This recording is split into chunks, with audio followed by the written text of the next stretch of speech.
Ising teng Amada Tasinkhiba khudong thiragadra haina pakhatnaramba masagi Chahi ani Rom Da Ngairibi Nupimacha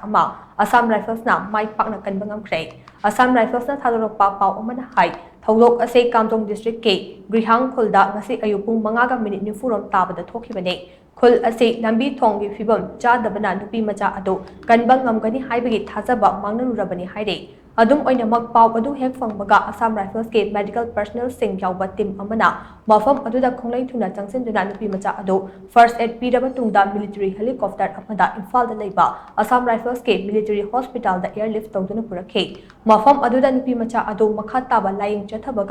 Chathabadake hauzik khudong thiningai oidrei Assam Rifles military hospital ge doctor singna phongdorapagi matung ina Nupimacha adu hospital da bukhalakpada khajiktang thengtharamlabade khudong thiba thoklamba yai haide Nupimacha adugi mama mapana hai angang adu kanba ngamlaroidra haibagi awaba leramba adu Assam Rifles ki teamna kanna hotnabibadake anawbo mapok ama pokpibaga pangkhak oide haike